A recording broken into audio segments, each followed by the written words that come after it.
En las páginas de la Biblia hay historias que no hablan de gigantes ni de grandes batallas. Cuentan sobre personas rotas, personas olvidadas, personas que se creían sin valor. Y aún así, fueron buscadas y alcanzadas por una gracia que lo cambia todo. Hoy te contaré la historia de un hombre que se veía a sí mismo como un perro muerto, pero terminó sentado a la mesa del rey. Su nombre era Mefiboset. Mefiboset era un niño de linaje real, hijo de Jonatán, el valiente príncipe y el mejor amigo del futuro rey David, nieto del entonces rey de Israel. Saúl en su vida parecía destinada a la grandeza, a continuar un legado de poder y honor, pero cuando apenas tenía 5 años, su mundo se derrumbó en un instante.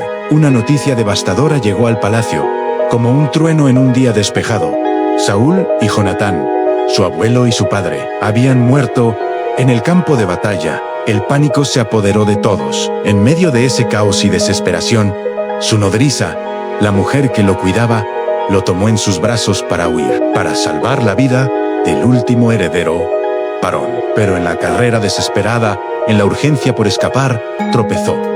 El pequeño Mefiboset cayó al suelo con fuerza, y desde ese trágico día, quedó lisiado de ambos pies para siempre. En una sola jornada, no solo perdió a su padre y a su abuelo, sino que también perdió su movilidad, perdió su futuro y su legítimo lugar en el reino. Se convirtió en un príncipe caído, un recuerdo de una dinastía extinguida. Los años pasaron, y con ellos, el recuerdo de la casa de Saúl se fue desvaneciendo.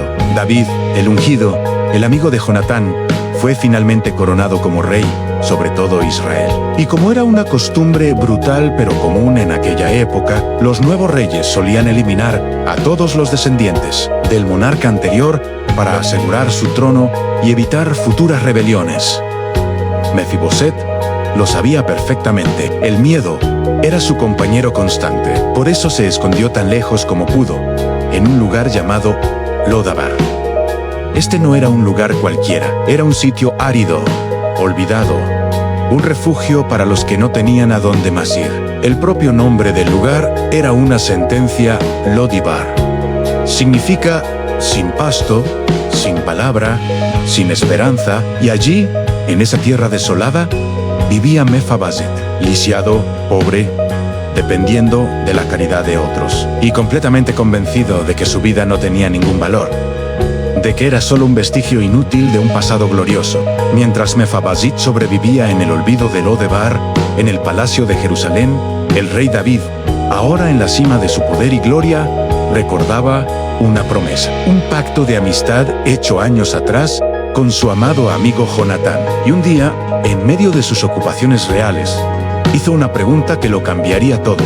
Una pregunta que nadie esperaba. No preguntó por enemigos que castigar, ni por traidores que ejecutar. Su pregunta fue: ¿queda todavía alguien de la casa de Saúl a quien yo pueda mostrarle misericordia por amor a Jonatán? No buscaba venganza, no buscaba justicia. Buscaba a alguien a quien extenderle gracia. El silencio en la corte debió ser profundo, hasta que uno de sus siervos, un hombre llamado Siba, que había servido a la casa de Saúl, respondió: sí, queda uno, un hijo de Jonatán.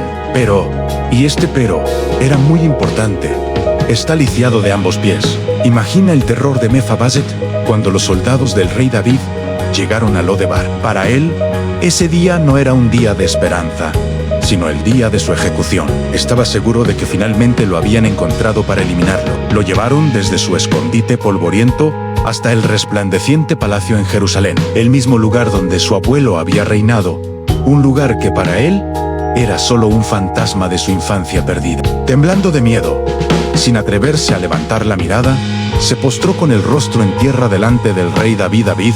Y cuando finalmente habló, sus palabras revelaron la profunda herida de su alma, la imagen destrozada que tenía de sí mismo. Con la voz quebrada por el miedo y la vergüenza, dijo: ¿quién es tu siervo para que mires a un perro muerto como yo? Así se veía a sí mismo, no como un príncipe, ni siquiera como un hombre. Se veía como un animal muerto, inútil, despreciable. Pero David no vio a un perro muerto. Cuando miró al hombre postrado frente a él, vio el rostro de su amigo del alma, Jonatán.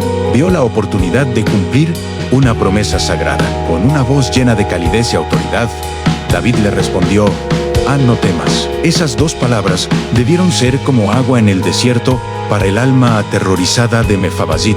No temas, porque yo a la verdad haré contigo misericordia por amor a Jonatán, tu padre. Te devolveré todas las tierras que pertenecieron a tu abuelo Saúl, y tú siempre comerás a mi mesa. En un solo instante, la vida de Mefabaset fue transformada por una gracia que no merecía y no esperaba. Pasó de ser un fugitivo escondido a ser un invitado permanente del rey, de ser un olvidado en la tierra sin esperanza, a ser honrado en el palacio real, de ser un perro muerto a los pies del rey, a tener un asiento en su mesa, y así fue. Desde ese día, Mefabaset comía en el palacio, no como un extraño, no como un acto de caridad ocasional, sino como uno más de los hijos del rey. Y hay un detalle increíblemente hermoso en esta imagen. Cuando Mefabasit se sentaba a la mesa real, sus pies lisiados quedaban ocultos bajo el mantel.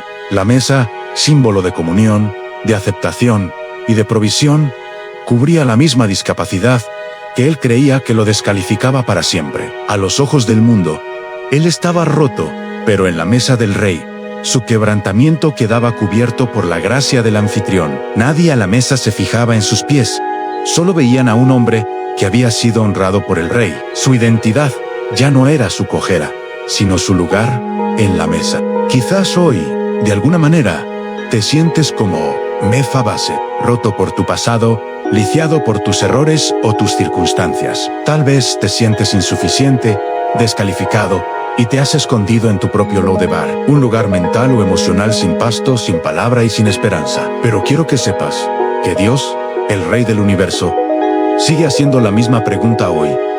¿Queda alguien a quien pueda mostrarle mi gracia? Él no te busca para señalar tus faltas o para castigarte. Cuando Él te llama por tu nombre, no es para destruirte, es para invitarte a su mesa, es para cubrir tus heridas con su amor, para devolverte tu dignidad y para decirte: no temas. Tu lugar está conmigo. Él no ve a un perro muerto, Él ve a un hijo, a una hija, a quien quiere honrar y restaurar. Si esta historia ha hablado a tu corazón y te ha recordado el increíble alcance de la gracia de Dios, te invito a que nos dejes un like.